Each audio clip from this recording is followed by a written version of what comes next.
ভারত বাংলাদেশের সম্পর্কে চ্যালেঞ্জ। বর্তমান সময়ে চারদিকে যেন যুদ্ধের গন্ধ। এই বিষাক্ত বাতাস ভারত বাংলাদেশকে স্পর্শ করেছে। সাম্প্রতিক রাজনৈতিক পরিবর্তন ও বাংলাদেশে আত্মনির্ভরশীল নেতৃত্বের প্রতিষ্ঠার ফলে ভারতের কিছু মহল বাংলাদেশকে হুমকি হিসেবে দেখছে। তাই গুঞ্জন উঠেছে, ভারত কি বাংলাদেশকে আক্রমণ করতে পারে?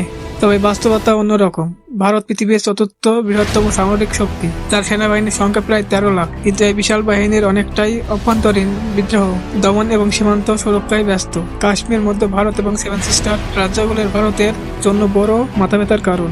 এসব অঞ্চল ভারতের সেনাবাহিনীর বিশাল অংশকে বেঁধে রেখেছে। অন্যদিকে পাকিস্তান ও চীন ভারতের দুই ঐতিহ্যবাহী প্রতিপক্ষ, সবসময় ভারতের ওপর চাপ সৃষ্টি করার সুযোগ খোঁজে। পাকিস্তানের 7 লাখ সৈন্য এবং চীনের বিশাল সামরিক শক্তি ভারতের জন্য বড় চ্যালেঞ্জ।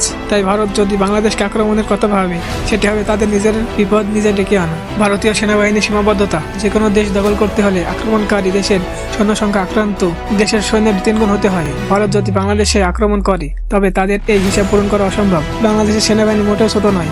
এছাড়া ভারতের বিমান বাহিনীর কিছু দুর্বলতা রয়েছে। তাদের যুদ্ধ বিমান আধুনিক হলেও লজিস্টিক সাপোর্ট দেওয়ার জন্য পর্যাপ্ত পরিবহন বিমান নেই। 2020 সালে চীনের সঙ্গে সংঘর্ষের সময় ভারতের সৈন্য ও সরঞ্জাম মোতায়েন করতে বেশ কয়েক সপ্তাহ লেগেছিল। বাংলাদেশের সঙ্গে যুদ্ধে এই সীমাবদ্ধতা ভারতের বড় সমস্যা ফেলতে পারে। ভারতের শক্তিশালী বিমান বাহিনী থাকলেও যুদ্ধ বিমানের একটি বড় অংশ পুরনো মডেলের রাফায়েল এবং মিরাজ 2000 এর মতো আধুনিক যুদ্ধ বিমান তাদের কাছে সীমিত সংখ্যায় রয়েছে, যা চীন ও পাকিস্তানের মোকাবেলার জন্য রাখা হয়েছে। ফলে বাংলাদেশের সঙ্গে যুদ্ধের জন্য এইসব আধুনিক অস্ত্রশস্ত্র তেমন কাজে লাগানো সম্ভব হবে না। বাংলাদেশের প্রতিরক্ষা শক্তি। বাংলাদেশের সামরিক শক্তির দিক থেকে উল্লেখযোগ্য উন্নতি করেছে। জাতিসংঘ মিশনে কাজ করার কারণে বাংলাদেশ সেনাবাহিনীর আন্তর্জাতিকভাবে অত্যন্ত অভিজ্ঞ।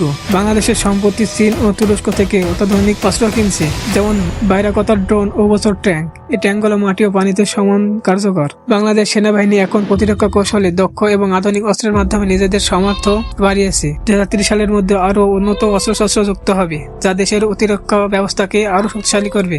যদি ভারত বাংলাদেশ আক্রমণ করে, তাহলে দুই দেশের ধ্বংসযজ্ঞ শুরু হবে। বাংলাদেশ হয়তো পুরোপুরি দখল হবে না, তবে ধ্বংসস্তূপে পরিণত হবে। প্রাণ হারাবে হাজার হাজার মানুষ। অন্যদিকে চীন ও পাকিস্তানের সুযোগে ভারতকে আরও ছেড়ে ফেলতে পারে। ভারতের 7 সিস্টার রাজ্যগুলোতে বিচ্ছিন্নতাবাদীরা সক্রিয় হয়ে উঠবে, যা ভারতের জন্য বড় হুমকি হয়ে দাঁড়াবে। এই পরিস্থিতি ভারতকে অভ্যন্তরীণভাবে দুর্বল করতে পারে। যুদ্ধ নয়, বন্ধুত্বের প্রয়োজন। যুদ্ধ কোনো সমাধান নয়, বরং এতে উভয় দেশেই ক্ষতিগ্রস্ত হবে। ভারত ও বাংলাদেশের জনগণের উচিত দুই দেশের মধ্যে বন্ধুত্বপূর্ণ সম্পর্ক বজায় রাখা।